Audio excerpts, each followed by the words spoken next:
हाय, मैं हूँ stranger explainer.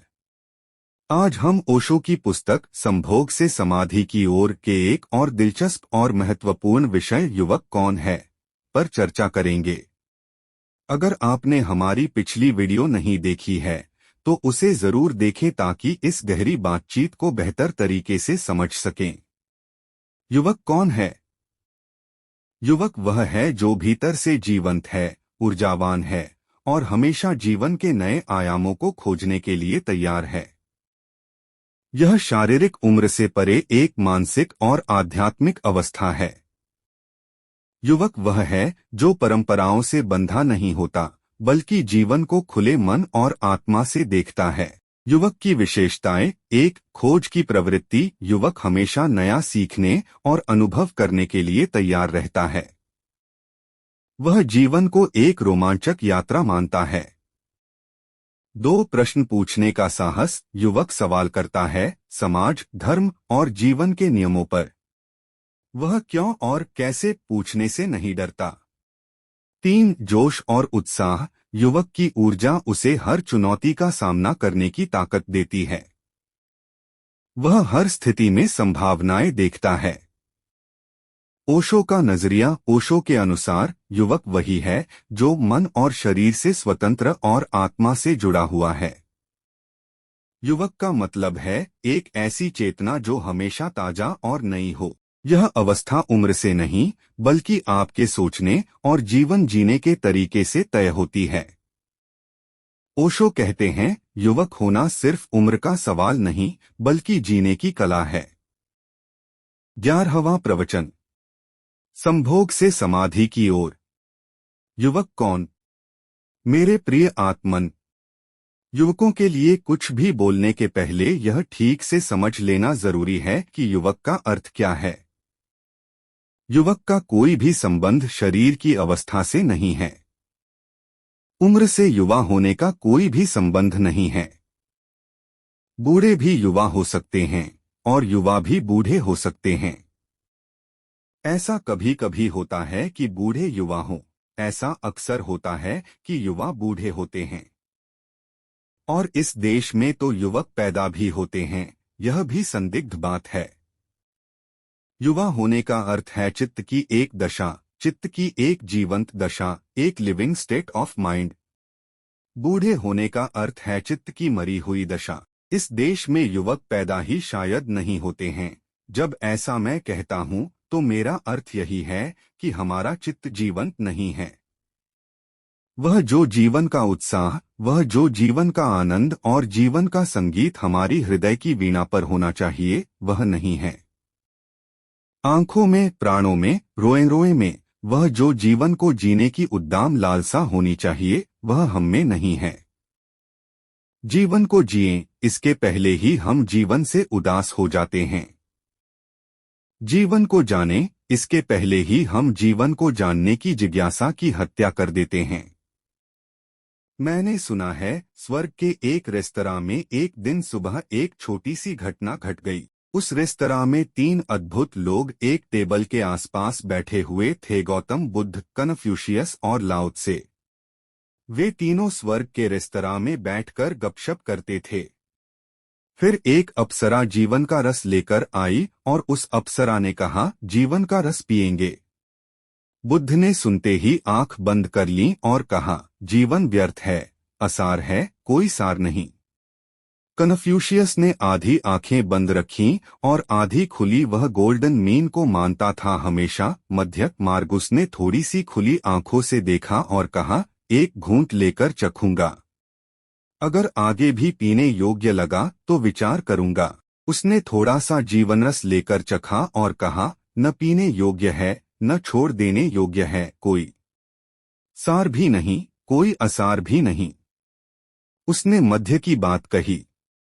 लाओ त्से ने पूरी की पूरी सुराही हाथ में ले ली जीवनरस की और कुछ कहे बिना पूरा पी गया। और तब नाचने लगा और कहने लगा, आश्चर्य की गौतम बुद्ध, तुमने बिना पिए ही इनकार कर दिया। और आश्चर्य की कन्फ्यूशियस, तुमने थोड़ा सा चखा। लेकिन कुछ चीजें ऐसी हैं जो पूरी ही जानी जाएं तो ही जानी जा सकती हैं। थोड़े चखने से उनका कोई भी पता नहीं चलता। अगर किसी कविता का एक छोटा सा टुकड़ा किसी को दे दिया जाए, 2 पंक्तियों का, तो उससे पूरी कविता के संबंध में कुछ भी पता नहीं चलता। एक उपन्यास का एक पन्ना फाड़कर किसी को दे दिया जाए तो उससे पूरे उपन्यास के संबंध में कोई भी पता नहीं चलता। कोई वीणा पर संगीत बजाता हो, उसका एक स्वर किसी को मिल जाए तो उससे उस वीणाकार ने क्या बजाया था, इसका कुछ भी पता नहीं चलता। एक बड़े चित्र का छोटा सा टुकड़ा काटकर किसी को दे दिया जाए तो उस बड़े चित्र में क्या है, उस छोटे से टुकड़े से कुछ भी पता नहीं चलता।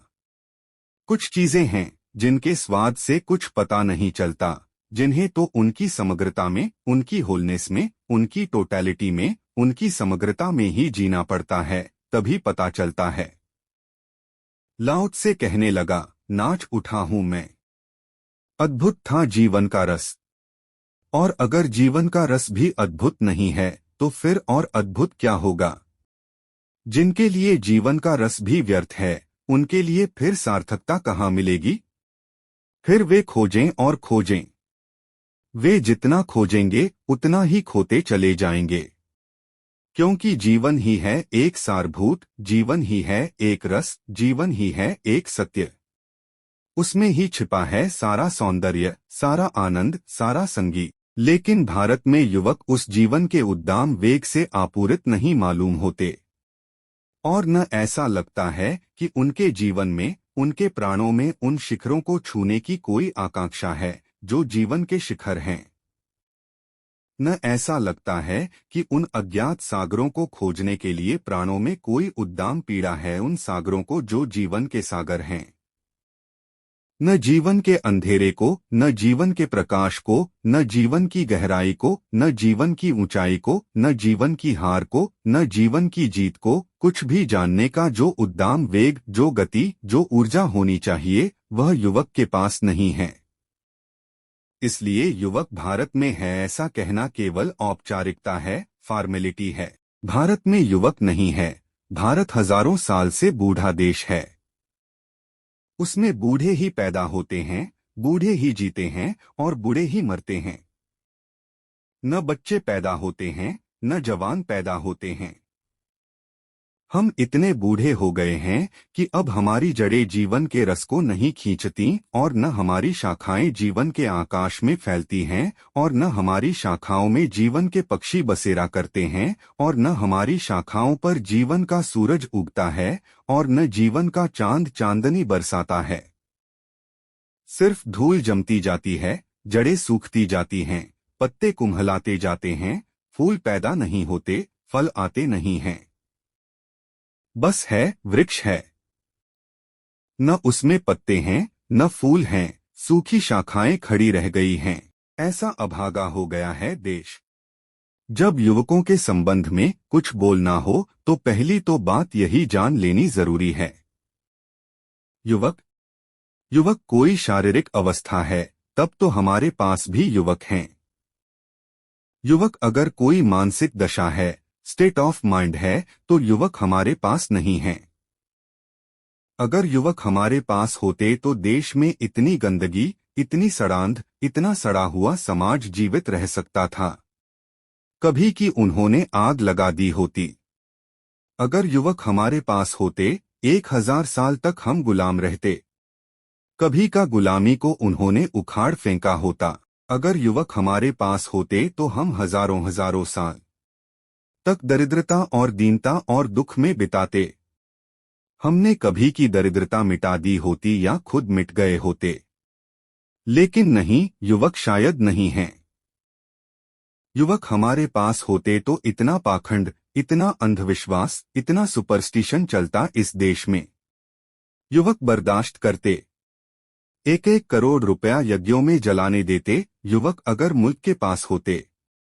और अब मैं सुनता हूं कि और भी करोड़ों रुपयों को जलाने का इंतजाम करने के लिए साधु सन्यासी लालायत हैं।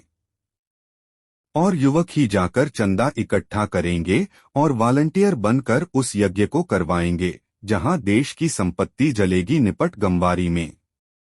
अगर युवक मुल्क में होते तो ऐसे लोगों को क्रिमिनल्स कहकर, पकड़कर अदालतों में खड़ा किया होता, जो मुल्क की संपत्ति को इस भांति बर्बाद करते हों। 1 करोड़ रुपए की संपत्ति जलाने में जो आदमी जितना अपराधी हो जाता है, उससे भी ज्यादा अपराधी 1 करोड़ रुपया यज्ञ में जलाने से होता है। क्योंकि 1 करोड़ रुपए की संपत्ति को जलाने वाला थोड़ा बहुत अपराध भी अनुभव करेगा। यज्ञ में जलाने वाला पॉयस क्रिमिनल है, पवित्र अपराधी है। उसको अपराध भी मालूम नहीं पड़ता है। लेकिन युवक मुल्क में नहीं है, इसलिए किसी भी तरह की मूर्खता चलती है, इसलिए मुल्क में किसी भी तरह का अंधकार चलता है। युवकों के होने का सबूत नहीं मिलता देश को देखकर। क्या चल रहा है देश में? युवक किसी भी चीज पर राजी हो जाते हुए मालूम पड़ते हैं। वह युवक कैसा जिसके भीतर विद्रोह न हो, रिबेलियन न हो। युवक होने का मतलब क्या हुआ उसके भीतर? जो गलत के सामने झुक जाता हो, उसको युवक कैसे कहें? जो टूट जाता हो लेकिन झुकता न हो, जो मिट जाता हो लेकिन गलत को बर्दाश्त न करता हो, वैसी स्पिरिट, वैसी चेतना का नाम ही युवक होना है। टू बी यंग, युवा होने का एक ही मतलब है वैसी आत्मा विद्रोही की, जो झुकना नहीं जानती, टूटना जानती है, जो बदलना चाहती है, जो जिंदगी को नई दिशाओं में, नए आयामों में ले जाना चाहती है, जो जिंदगी को परिवर्तन करना चाहती है।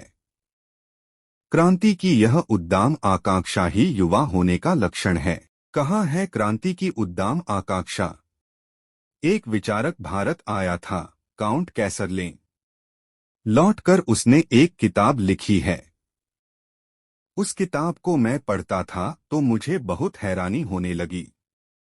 उसने एक वाक्य लिखा है जो मेरी समझ के बाहर हो गया, क्योंकि वाक्य कुछ ऐसा मालूम पड़ता था जो कि कंट्राडिक्टरी है, विरोधाभासी है। फिर मैंने सोचा, छापे खाने की कोई भूल हो गई होगी। तो ख्याल आया कि किताब जर्मनी में छपी है। जर्मनी में छापे खाने की भूलें तो होती नहीं, वह तो हमारे ही देश में होती हैं। यहाँ तो किताब छपती हैं, उसके ऊपर 5-6 पन्ने की भूल सुधार वह छपा रहता है, और उन 5-6 पन्नों को भी गौर से पढ़िए तो उसमें भी भूलें मिल जाएंगी। वह किताब जर्मनी में छपी है, भूल नहीं हो सकती। फिर मैंने गौर से पढ़ा, फिर बार बार सोचा, फिर ख्याल में आया भूल नहीं की है, उस आदमी ने मजा की है। उसने लिखा है कि मैं हिंदुस्तान गया, मैं एक नतीजा लेकर वापस आया हूँ। India is a rich country where poor people live. Hindustan एक अमीर देश है जहाँ गरीब आदमी रहते हैं। मैं बहुत हैरान हुआ, यह कैसी बात है? अगर देश अमीर है तो गरीब आदमी क्यों रहते हैं वहाँ? और देश अगर अमीर है तो वहाँ के लोग गरीब क्यों हैं? लेकिन वह मजाक कर रहा है। वह यह कह रहा है कि हिंदुस्तान के पास जवानी नहीं है जो कि देश के छिपे हुए धन को प्रकट कर दे और देश को धनवान बना दे। देश में धन छिपा हुआ है, लेकिन देश बूढ़ा है। बूढ़ा कुछ कर नहीं सकता। धन खदानों में पड़ा रह जाता है, बूढ़ा भूखा मरता रहता है। धन जमीन में दबा रह जाता है, बूढ़ा भूखा मरता रहता है। देश बूढ़ा है, इसलिए गरीब है। देश जवान हो तो गरीब होने का कोई कारण नहीं है। देश के पास क्या कमी है? लेकिन अगर हमें कुछ सूझता है तो हमें एक ही बात सूझती है कि जाओ दुनिया में भीख मांगो। जाओ अमेरिका, जाओ रूस, हाथ फैलाओ सारी दुनिया में। भिखारी होने में हमें शर्म भी नहीं आती, हम जवान हैं। रास्ते पर एक जवान आदमी, स्वस्थ आदमी भीख मांगता हो तो हम उससे कहते हैं कि जवान होकर भीख मांगते हो। और हम कभी नहीं सोचते कि हमारा पूरा मुल्क सारी दुनिया में भीख मांग रहा है तो हमें जवान होने का हक रह जाता है। सड़क पर भीख मांगते आदमी से कोई भी कह देता है जवान होकर भीख मांगते हो। हम जानते हैं कि जवान होकर भीख मांगना लज्जा से भरी हुई बात है, अपमानजनक है। जवान को पैदा करना चाहिए। हाँ, बूढ़ा भीख मांगता हो तो हम क्षमा कर सकते हैं, अब उससे आशा नहीं पैदा करने की। सारी दुनिया में हम भीख मांग रहे हैं। 1947 के बाद अगर हमने कोई महान कार्य किया है तो वह यही कि हमने सारी दुनिया में भीख मांगने में सफलता पाई है। शर्म भी नहीं आती हमें। दुनिया क्या सोचती होगी कि कितना बूढ़ा देश है, कुछ कर नहीं सकता, सिर्फ भीख मांग सकता है। लेकिन उन्हें पता नहीं है कि हम पहले से ही पैदा करने की बजाय भीख मांगने को आदर देते रहे हैं। हिंदुस्तान में जो भीख मांगता है वह आदूत है उससे जो पैदा करता है। ब्राह्मण हजारों साल तक देश में आदूत रहे हैं सिर्फ इसलिए कि वे पैदा नहीं करते और भीख मांगते हैं। और हिंदुस्तान ने बड़े बड़े भिखारी पैदा किए हैं, महापुरुष बुद्ध से लेकर विनोबा तक सब भीख मांगने वाले महापुरुष। और अगर सारा मुल्क भीख मांगने लगा तो हर्ष क्या है? हम सब महापुरुष हो गए हैं। महापुरुषों का देश है, सारा देश महापुरुष हो गया है। हम सारी दुनिया में भीख मांग रहे हैं। भिक्षावृत्ति बड़ी धार्मिक वृत्ति है। पैदा करने में हिंसा भी होती है, पैदा करने में श्रम भी उठाना पड़ता है। और फिर हम पैदा क्यों करें? जब भगवान ने हमें पैदा कर दिया है तो भगवान इंतजाम करे। जिसने चोंच दी है वह चून भी देता है, देगा। हम अपनी चोंच को हिलाते फिरेंगे सारी दुनिया में कि चून दो, क्योंकि क्यों हमें पैदा किया है। और जो हमें भीख देंगे उनको हम गालियां देंगे कि तुम भौतिकवादी हो, यू मैटेरियलिस्ट। तुम भौतिकवाद में मरे जा रहे हो, हम आध्यात्मिक लोग हैं। हम इतने आध्यात्मिक हैं कि हम पैदा भी नहीं करते, सिर्फ खाते हैं।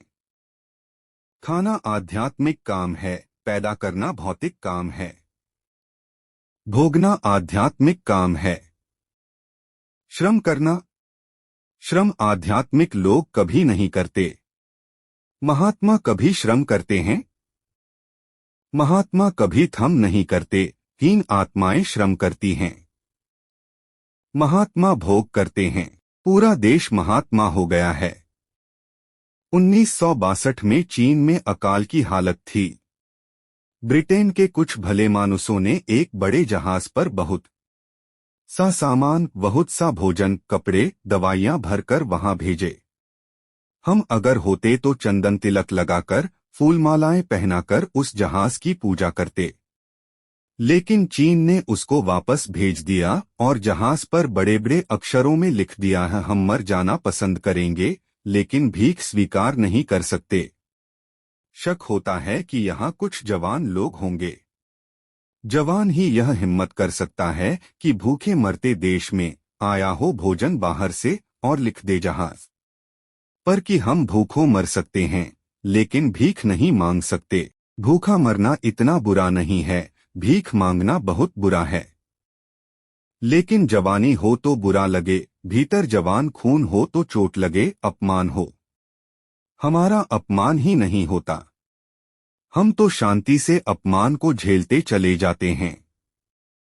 हम बड़े तटस्थ हैं अपमान को झेलने में, कुछ भी हो जाए हम आंख बंद करके झेल लेते हैं।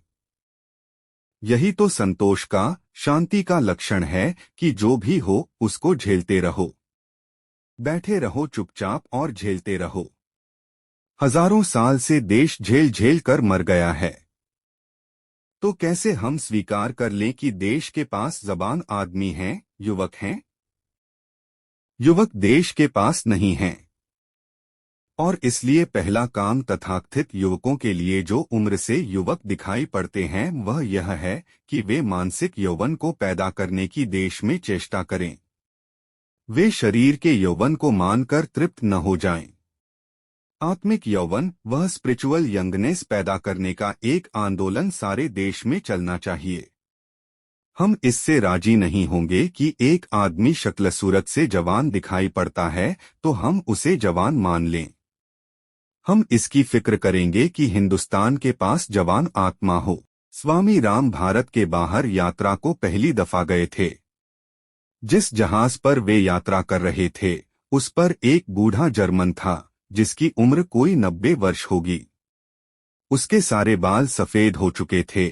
उसकी आंखों में 90 साल की स्मृतियों ने गहराइयां भर दी थीं। उसके चेहरे पर झुर्रियां थीं लंबे अनुभवों की। लेकिन वह जहाज के डेक पर बैठकर चीनी भाषा सीख रहा था। चीनी भाषा सीखनी साधारण मामला नहीं है, क्योंकि चीनी भाषा के पास कोई वर्णमाला नहीं है, कोई अप्स नहीं होता चीनी भाषा के पास। वह पिक्टोरियल लैंग्वेज है, उसके पास तो चित्र हैं।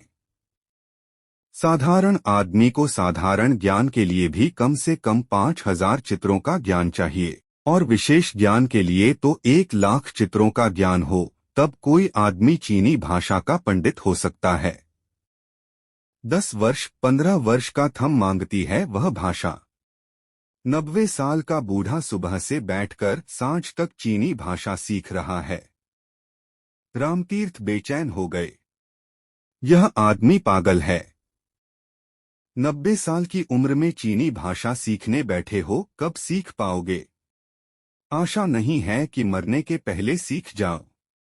और अगर कोई दूर की कल्पना भी करे कि यह आदमी जी जाएगा 10-15 साल 100 साल पार कर जाएगा, जो कि भारतीय कभी कल्पना नहीं कर सकता कि 100 कैसे पार कर जाओगे। 35 साल पार करना तो मुश्किल हो जाता है, 100 कैसे पार करोगे? लेकिन समझ ले भूल चूक से भगवान की यह 100 साल के पार निकल जाए तो भी फायदा क्या है? जिस भाषा को सीखने में 15 वर्ष खर्च हों, उसका उपयोग भी तो 10-25 वर्ष करने का मौका मिलना चाहिए। सीख कर भी फायदा क्या होगा? 2-3 दिन देखकर रामतीर्थ की बेचैनी बढ़ गई। वह बूढ़ा तो आंख उठाकर भी नहीं देखता था कि कहाँ क्या हो रहा है, वह तो अपना सीखने में लगा था। तीसरे दिन उन्होंने जाकर उसे हिलाया और कहा कि महाशय क्षमा करिए, मैं यह पूछना चाहता हूँ कि आप यह क्या कर रहे हैं? इस उम्र में चीनी भाषा सीखने बैठे हैं? कब सीख पाइएगा? और सीख भी लिया तो इसका उपयोग कब करिएगा? आपकी उम्र क्या है? तो उस बूढ़े ने कहा, उम्र? मैं काम में इतना व्यस्त रहा कि उम्र का हिसाब रखने का मुझे मौका नहीं मिला। उम्र अपना हिसाब रखती होगी। हमें फुर्सत कहाँ है कि हम उम्र का हिसाब रखें? और फायदा क्या है उम्र का हिसाब रखने में? मौत जब आनी है तब आनी है। तुम चाहे कितना ही हिसाब रखो कि कितने हो गए, उससे कोई फर्क पड़ने वाला नहीं है। मुझे फुर्सत नहीं मिली उम्र का हिसाब रखने की, लेकिन जरूर 90 तो पार कर गया हूं। रामतीर्थ ने कहा, फिर यह सीख कर क्या फायदा? बूढ़े हो गए हो, अब कब सीख पाओगे? उस बूढ़े आदमी ने क्या कहा? उस बूढ़े आदमी ने कहा, मरने का मुझे ख्याल नहीं आता जब तक मैं सीख रहा हूं। जब सीखना खत्म हो जाएगा तब सोचूंगा मरने की बात। अभी तो सीखने में जिंदगी लगी है। अभी तो मैं बच्चा हूं क्योंकि मैं सीख रहा हूं। बच्चे सीखते हैं। लेकिन उस बूढ़े ने कहा कि मैं चूंकि सीख रहा हूं इसलिए बच्चा हूं। यह आध्यात्मिक जगत में परिवर्तन हो गया। उसने कहा कि चूंकि अभी मैं सीख रहा हूं और अभी सीख नहीं पाया, अभी तो जिंदगी की पाठशाला में प्रवेश किया है, अभी तो बच्चा हूं, अभी मरने का कैसे सोचूं? जब सब सीख लूंगा तो सोचूंगा मरने की बात। फिर उस बूढ़े ने कहा, मौत तो हर रोज सामने खड़ी है। जिस दिन पैदा हुआ था उस दिन भी इतनी ही सामने खड़ी थी जितनी अभी खड़ी है। अगर मौत से डर जाता तो उसी दिन सीखना बंद कर देता। सीखने का क्या फायदा था? मौत आ सकती थी कल, लेकिन 90 साल का अनुभव मेरा कहता है कि मैं 90 साल मौत को जीता हूं। रोज मौत का डर रहा है कि कल आ जाएगी, लेकिन आई नहीं। 90 साल तक मौत नहीं आई तो मुझे विश्वास पड़ता है कि 90 साल के अनुभव को मानो कल भी कैसे आ पाएगी। 90 साल का अनुभव कहता है कि अब तक नहीं आई तो कल भी कैसे आ पाएगी। अनुभव को मानता हूं। 90 साल तक डर फिजूल था। वह बूढ़ा पूछने लगा रामतीर्थ से कि आपकी उम्र क्या है। रामतीर्थ तो घबरा ही गए थे उसकी बात सुनकर। उनकी उम्र केवल 30 वर्ष थी। उस बूढ़े ने कहा, तुम्हें देखकर, तुम्हारे भय को देखकर मैं कह सकता हूं कि भारत बूढ़ा क्यों हो गया है। 30 साल का आदमी मौत की सोच रहा है। मर गया। मौत की सोचता ही कोई तब है जब मर जाता है। 30 साल का आदमी सोचता है कि सीखने से क्या फायदा, मौत करीब आ रही है। यह आदमी जवान नहीं रहा। उस बूढ़े ने कहा, मैं समझ गया कि भारत बूढ़ा क्यों हो गया है। इन्हीं गलत धारणाओं के कारण भारत को एक युवा अध्यात्म चाहिए। युवा अध्यात्म, बूढ़ा अध्यात्म हमारे पास बहुत है। हमारे पास ऐसा अध्यात्म है जो बूढ़ा करने की कीमिया है, केमिस्ट्री है। हमारे पास ऐसी आध्यात्मिक तरकीबें हैं कि किसी भी जवान के आसपास उन तरकीबों का उपयोग करो, वह फौरन बूढ़ा हो जाएगा। हमने बूढ़े होने का राज खोज लिया है, सीक्रेट खोज लिया है। बूढ़े होने के राज क्या हैं? बूढ़े होने का राज है, जीवन पर ध्यान मत रखो, मौत पर ध्यान रखो। पहला सीक्रेट, जिंदगी पर ध्यान मत देना, ध्यान रखना मौत का। जिंदगी की खोज मत करना, खोज करना मोक्ष की।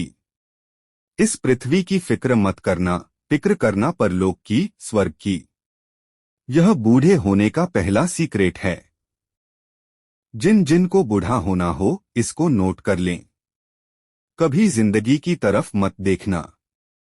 अगर फूल खिल रहा हो तो तुम खिलते फूल की तरफ मत देखना, तुम बैठकर सोचना कि जल्दी ही यह मुरझा जाएगा।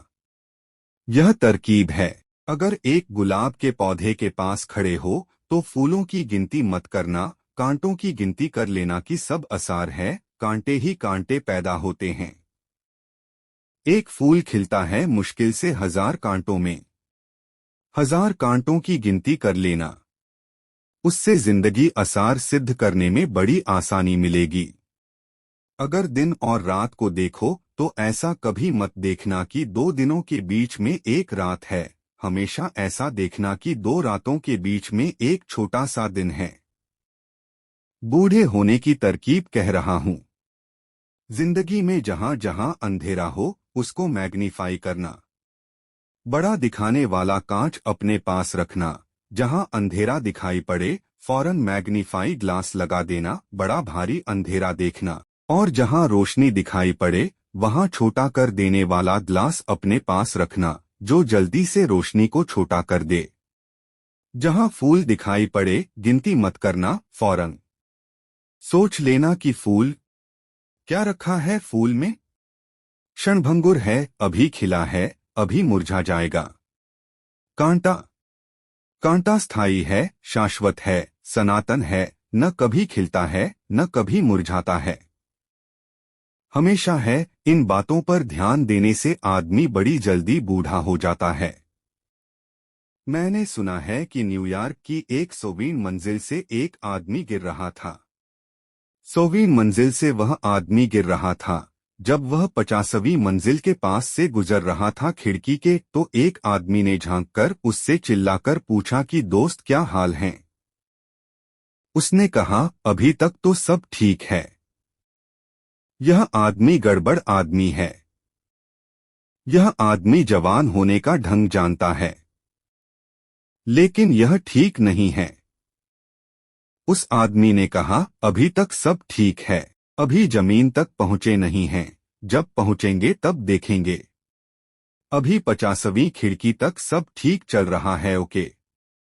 यह आदमी जवान होने की तरकीब जानता है, लेकिन हमको ऐसी तरकीबें कभी नहीं सीखनी चाहिए। हमें तो बूढ़े होने के रास्ते पर चलना चाहिए। बूढ़े होने का रास्ता भली बात, कभी जिंदगी में जो सुंदर हो उसकी तरफ ध्यान मत देना, जो असुंदर हो उसको खोजबीन करना।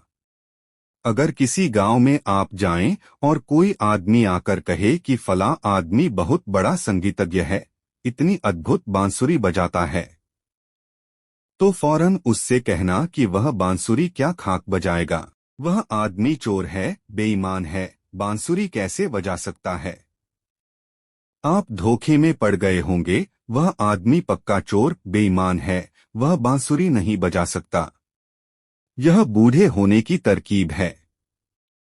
अगर जवान आदमी उस गांव में जाएगा और कोई उससे कहेगा, उस आदमी को जानते हैं, वह बड़ा चोर बेईमान है, तो वह जवान आदमी कहेगा, यह कैसे हो सकता है कि वह चोर और बेईमान हो? मैंने उसे बड़ी सुंदर बांसुरी बजाते देखा है। इतनी अद्भुत जो बांसुरी बजाता है, वह चोर नहीं हो सकता। बूढ़े के जिंदगी को देखने का ढंग है दुखद को देखना, अंधेरे को देखना, मौत को देखना, कांटे को देखना। हिंदुस्तान हजारों साल से दुखद को देख रहा है। जन्म भी दुख है, जीवन भी दुख है, मरण भी दुख है। प्रियजन का बिछुड़ना दुख है, अप्रियजन का मिलना दुख है, सब दुख है। माँ के पेट में दुख झेलो, फिर जन्म का दुख झेलो, फिर बड़े होने का दुख झेलो, फिर जिंदगी के गृहस्थी के चक्कर झेलो, फिर बुढ़ापे की बीमारियां झेलो, फिर मौत झेलो, फिर जलने की आग में अंतिम पीड़ा झेलो।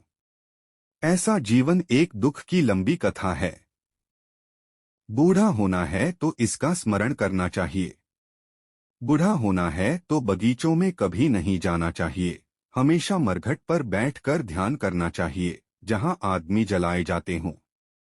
सुंदर से बचना चाहिए, असुंदर को देखना चाहिए।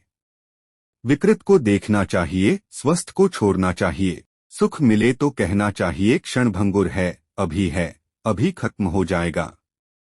दुख मिले तो छाती से लगाकर बैठ जाना चाहिए और सदा आंखें रखनी चाहिए जीवन के उस पार, कभी इस जीवन पर नहीं। इस जीवन को समझना चाहिए एक वेटिंग रूम है। जैसे बड़ौदा के स्टेशन पर वेटिंग रूम हो, उसमें बैठे हैं आप थोड़ी देर। वहीं छिलके फेंक रहे हैं, वहीं पान थूक रहे हैं। क्योंकि हमको क्या करना है, अभी थोड़ी देर में हमारी ट्रेन आएगी और हम चले जाएंगे। तुमसे पहले जो बैठा था, वह भी वेटिंग रूम के साथ यही सदव्यवहार कर रहा था। तुम भी वही सदव्यवहार करो, तुम्हारे बाद बाला भी वही करेगा। वेटिंग रूम गंदगी का एक घर बन जाएगा। क्योंकि किसी को क्या मतलब है। हमको तो थोड़ी देर रुकना है, तो आंख बंद करके राम राम जप कर गुजार देंगे। अभी ट्रेन आती है, चले जाएंगे। जिंदगी के साथ जिन लोगों की आंखें मौत के पार लगी हैं, उनका व्यवहार वेटिंग रूम का व्यवहार है। वे कहते हैं, क्षण भर की जिंदगी है, अभी जाना है। क्या करना है हमें? हिंदुस्तान के संत महात्मा यही समझा रहे हैं, लोगों को क्षणभंगुर है जिंदगी, इसके मायामोह में मत पड़ना। ध्यान वहां रखना मौत पर, आगे मौत के बाद। इस छाया में सारा देश बूढ़ा हो गया है। अगर जवान होना है तो जिंदगी को देखना, मौत को लात मार देना। मौत से क्या प्रयोजन है? जब तक जिंदा हैं, तब तक जिंदा हैं, तब तक मौत नहीं है। सुकरात मर रहा था। ठीक मरते वक्त जब उसके लिए बाहर जहर घोला जा रहा है, वह जहर घोलने वाला जो है वह धीरे धीरे घोल रहा है। वह यह सोचता है कि जितनी देर सुकरात और जिंदा रह ले तो अच्छा, जितनी देर लग जाए। वक्त हो गया है, जहर आना चाहिए। सुकरात उठ बाहर जाता है और उससे पूछता है, मित्र कितनी देर और है? उस आदमी ने कहा, तुम पागल हो गए हो सुकरात।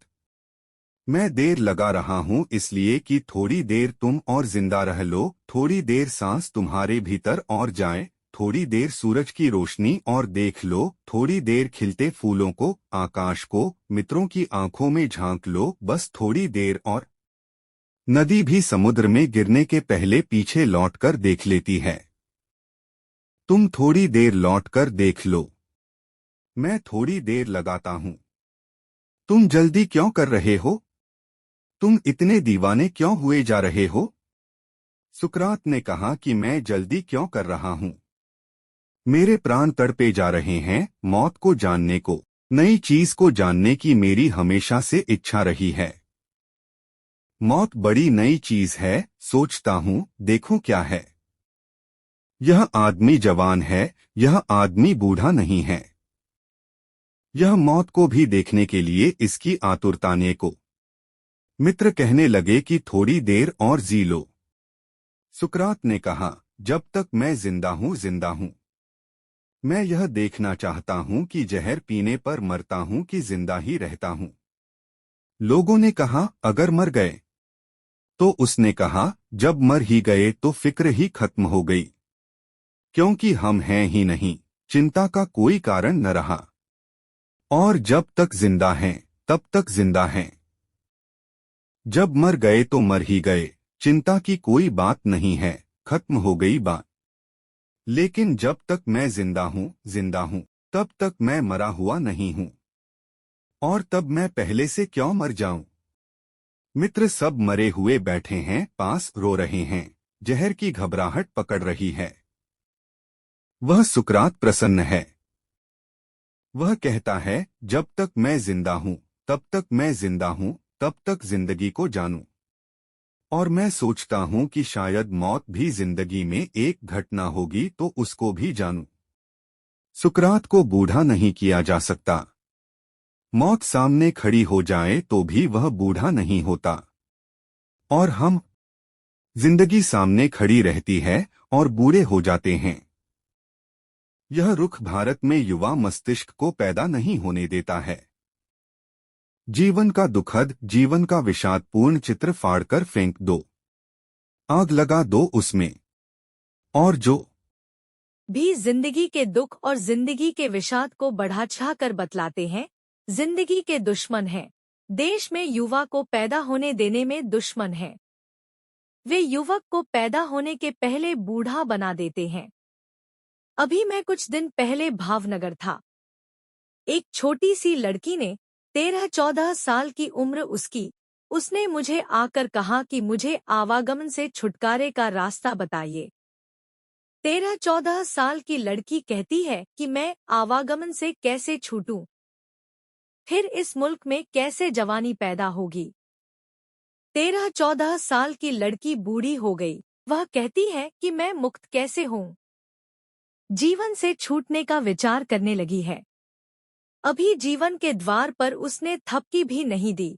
अभी जीवन की खिड़की भी नहीं खुली। अभी जीवन की वीणा भी नहीं बजी। अभी जीवन के फूल भी नहीं खिले।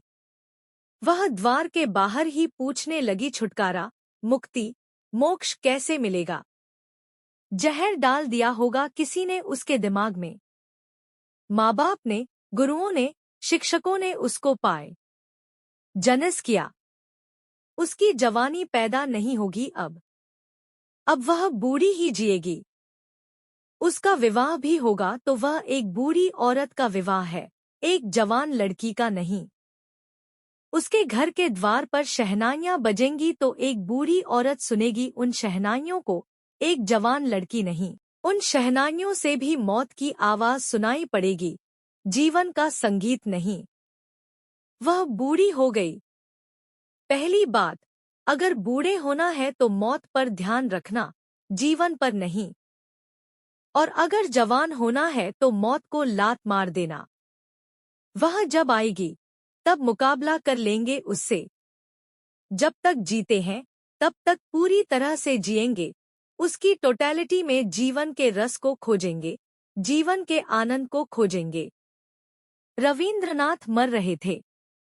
एक मित्र, बूढ़े मित्र आए और उन्होंने कहा कि अब मरते वक्त तो भगवान से प्रार्थना कर लो कि अब दोबारा जीवन में न भेजे। अब आखिरी वक्त प्रार्थना कर लो कि अब आवागमन से छुटकारा हो जाए। अब इस पाप, इस गंदगी में चक्कर में न आना पड़े। रवींद्रनाथ ने कहा, क्या कहते हैं आप? मैं और यह प्रार्थना करूं? मैं तो मन ही मन यह कह रहा हूं कि हे प्रभु, अगर तूने मुझे योग्य पाया हो तो बार बार तेरी पृथ्वी पर भेज देना। बड़ी रंगीन थी, बड़ी सुंदर थी। ऐसे फूल मैंने देखे, ऐसे चांद, ऐसे तारे, ऐसी आंखें, ऐसे सुंदर चेहरे कि मैं दंग रह गया हूँ। मैं हैरान हो गया हूँ। मैं आनंद से भर गया हूँ। अगर तूने मुझे योग्य पाया हो, तो हे परमात्मा, बार बार इस दुनिया में मुझे भेज देना। मैं तो यह प्रार्थना कर रहा हूँ। मैं तो डरा हुआ हूँ कि कहीं मैं अपात्र न सिद्ध हो जाऊं कि मुझे दोबारा न भेजा जाए। रविंद्रनाथ को बूढ़ा बनाना बहुत मुश्किल है। शरीर बूढ़ा हो जाएगा, लेकिन इस आदमी के भीतर जो आत्मा है वह जवान है, वह जीवन की मांग कर रही है। रविंद्रनाथ ने मरने के कुछ ही घड़ी पहले कुछ कड़ियां लिखवाई। उनमें 2 कड़ियां हैं। देखा तो मैं नाचने लगा। क्या प्यारी बात कही है। किसी मित्र ने रविंद्रनाथ को कहा कि तुम तो महाकवि हो, तुमने 6000 गीत लिखे जो संगीत में बांधे जा सकते हैं। शैली को लोग पश्चिम में कहते हैं महाकवि, उसके तो सिर्फ 2000 गीत संगीत में बंध सकते हैं। तुम्हारे तो 6000 गीत। तुमसे बड़ा कोई कवि दुनिया में कभी नहीं हुआ। रविंद्रनाथ की आंखों से आंसू बहने लगे और रविंद्रनाथ ने कहा, क्या कहते हो? मैं तो भगवान से कह रहा हूँ कि अभी मैंने गीत गाया कहाँ था, अभी तो सांस बिठा पाया था और विदा का क्षण आ गया। अभी तो ठोंक पीट कर तंबूरा ठीक किया था सिर्फ, अभी मैंने गीत गाया कहाँ था।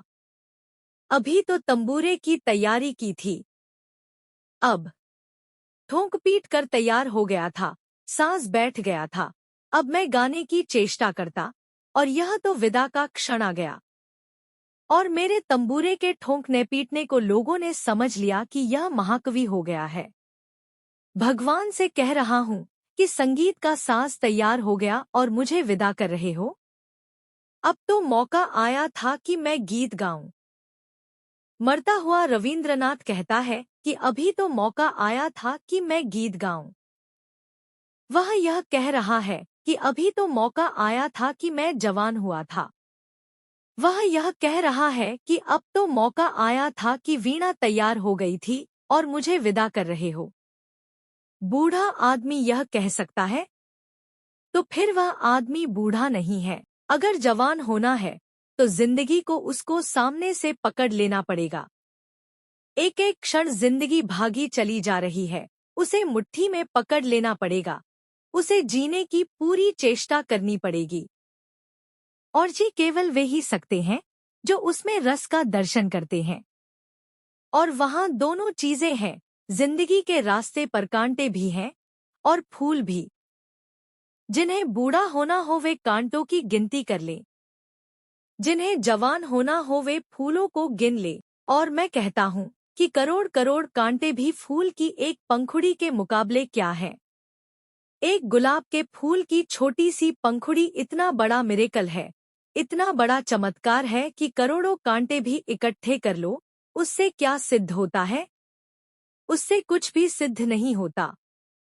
उससे सिर्फ इतना ही सिद्ध होता है कि बड़ी अद्भुत है यह दुनिया, जहाँ इतने कांटे हैं वहाँ भी मखमल जैसा गुलाब का फूल पैदा हो सकता है। उससे सिर्फ इतना सिद्ध होता है और कुछ भी सिद्ध नहीं होता। लेकिन यह देखने की दृष्टि पर निर्भर है कि हम कैसे देखते हैं। पहली बात, जिंदगी पर ध्यान चाहिए, मेडिटेशन ऑन लाइफ, मौत पर नहीं। तो आदमी जवान से जवान होता चला जाता है, बुढ़ापे के अंतिम क्षण तक मौत के द्वार पर खड़ा होकर भी वैसा आदमी जवान होता है। दूसरी बात, जो आदमी जीवन में सुंदर को देखता है, जो आदमी जवान है, वह आदमी असुंदर को मिटाने के लिए लड़ता भी है। जवानी फिर देखती नहीं, जवानी लड़ती भी है। जवानी स्पेक्टेटर नहीं है, जवानी तमाशबीन नहीं है कि तमाशा देख रहे हैं खड़े होकर। जवानी का मतलब है जीना, तमाशगिरी नहीं। जवानी का मतलब है सृजन। जवानी का मतलब है सम्मिलित होना।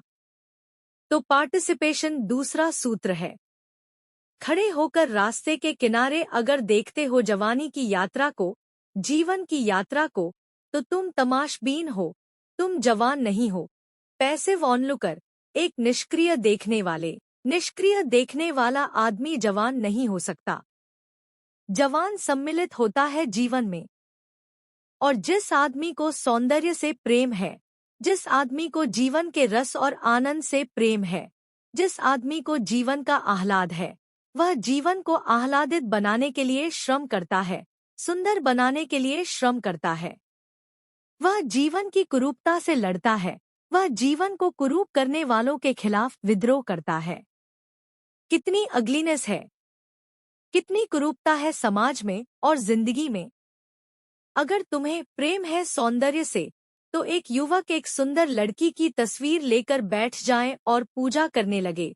एक युवती एक सुंदर युवक की तस्वीर लेकर बैठ जाए और कविताएं करने लगे। इतने से जवानी का काम पूरा नहीं हो जाता।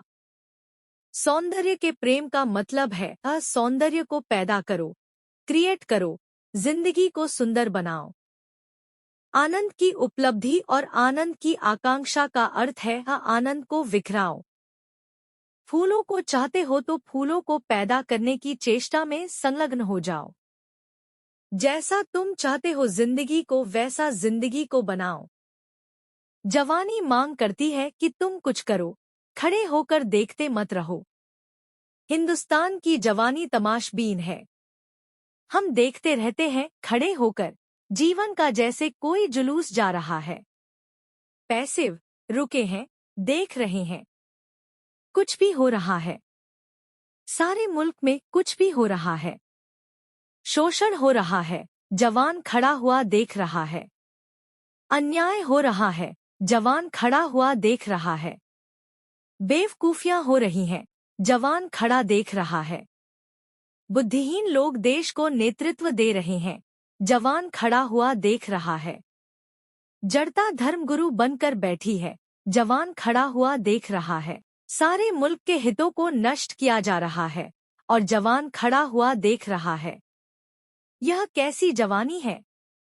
कुरूपता से लड़ना पड़ेगा, असौंदर्य से लड़ना पड़ेगा, शोषण से लड़ना पड़ेगा, जिंदगी को विकृत करने वाले तत्वों से लड़ना पड़ेगा, जिंदगी के खून को पीने वाले तत्वों से लड़ना पड़ेगा। तो आदमी जवान होता है। वह सागर की लहरों पर जीता है, फिर तूफानों में जीता है, फिर आकाश में उसकी उड़ान होनी शुरू होती है। लेकिन क्या लड़ोगे तुम? व्यक्तिगत लड़ाई ही नहीं है कोई, सामूहिक लड़ाई की तो बात अलग है। कोई फाइट नहीं है, और बिना फाइट के, बिना लड़ाई के जवानी निखरती नहीं। जवानी सदा लड़ती है और निखरती है। जितना लड़ती है उतना निखरती है। सुंदर के लिए, सत्य के लिए, शिव के लिए जवानी जितनी लड़ती है उतनी निखरती है। लेकिन क्या लड़ोगे? तुम्हारे पिता आ जाएंगे, तुम्हारी गर्दन में रस्सी डालकर कहेंगे इस लड़की से विवाह कर लो, और तुम घोड़े पर बैठ जाओगे। तुम जवान हो, और तुम्हारे बाप जाकर कहेंगे कि 10,000 रुपया लेंगे इस लड़की से, और तुम मजे से मन में गिनती करोगे कि 10,000 में स्कूटर खरीदे कि क्या करें। तुम जवान हो। ऐसी जवानी 2 कौड़ी की जवानी है। जिस लड़की को तुमने कभी चाहा नहीं, जिस लड़की को तुमने कभी प्रेम नहीं किया, जिस लड़के को तुमने कभी नहीं चाहा और जिस लड़के को तुमने कभी छुआ नहीं, उस लड़के से विवाह करने के लिए या उस लड़की से विवाह करने के लिए तुम पैसे के लिए राजी हो रहे हो, समाज की व्यवस्था के लिए राजी हो रहे हो, तो तुम जवान नहीं हो। तुम्हारी जिंदगी में कभी भी वे फूल नहीं खिलेंगे जो युवा मस्तिष्क जानता है। तुम कभी उन आकाश को नहीं छूओगे जो युवा मस्तिष्क छूता है। तुम हो ही नहीं। तुम एक मिट्टी के लोंदे हो, जिसको कहीं भी सरकाया जा रहा है और कहीं भी लिया जा रहा है। तुम चुपचाप मानते चले जा रहे हो कुछ भी। न तुम्हारे मन में संदेह है, न जिज्ञासा है, न संघर्ष है, न पुकार है, न पूछ है, न इंक्वायरी है कि यह क्या हो रहा है। कुछ भी हो रहा है, हम देख रहे हैं खड़े होकर। नहीं, ऐसे नहीं जवानी पैदा होती है। इसलिए दूसरा सूत्र तुमसे कहता हूँ, और वह यह कि जवानी संघर्ष से पैदा होती है। जवानी संघर्ष से पैदा होती है। संघर्ष गलत के लिए भी हो सकता है, और तब जवानी कुरूप हो जाती है। संघर्ष बुरे के लिए भी हो सकता है, तब जवानी विकृत हो जाती है। संघर्ष अंधेरे के लिए भी हो सकता है, तब जवानी आत्मघात कर लेती है। लेकिन संघर्ष जब सत्य के लिए, सुंदर के लिए, श्रेष्ठ के लिए होता है, संघर्ष जब परमात्मा के लिए होता है, संघर्ष जब जीवन के लिए होता है, तब जवानी सुंदर, स्वस्थ, सत्य होती चली जाती है। हम जिसके लिए लड़ते हैं वही हम हो जाते हैं। इसे ध्यान में रख लेना, हम जिसके लिए लड़ते हैं अंततः हम वही हो जाते हैं।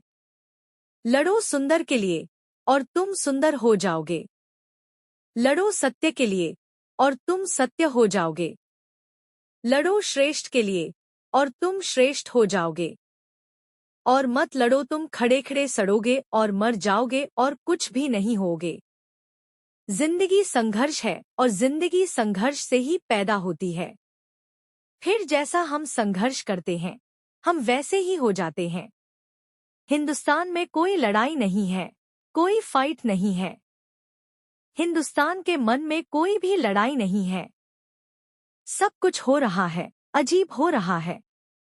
हम सब जानते हैं, देखते हैं, सब हो रहा है और होने दे रहे हैं। अगर हिंदुस्तान की जवानी खड़ी हो जाए तो हिंदुस्तान में फिर ये सब नासमझियां नहीं हो सकती जो हो रही हैं। एक आवाज में टूट जाएंगी। चूंकि जवान नहीं है इसलिए कुछ भी हो रहा है। तो मैं यह दूसरी बात कहता हूँ, शून्य लड़ाई के मौके खोजना सत्य के लिए, सच्चाई के लिए, ईमानदारी के लिए। अगर अभी नहीं लड़ सकोगे तो बुढ़ापे में कभी नहीं लड़ सकोगे। अभी तो मौका है कि ताकत है, अभी मौका है कि शक्ति है, अभी मौका है कि अनुभव ने तुम्हें बेईमान नहीं बनाया है।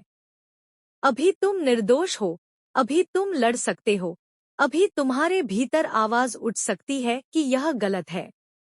जैसे जैसे उम्र बढ़ेगी, अनुभव बढ़ेगा, चालाकी बढ़ेगी। अनुभव से ज्ञान नहीं बढ़ता, सिर्फ कनिंगनेस बढ़ती है, सिर्फ चालाकी बढ़ती है। अनुभवी आदमी चालाक हो जाता है, उसकी लड़ाई कमजोर पड़ जाती है। वह अपना हित देखने लगता है कि हमें क्या मतलब है। अपनी फिक्र करो, इतनी बड़ी दुनिया की झंझट में मत पड़ो।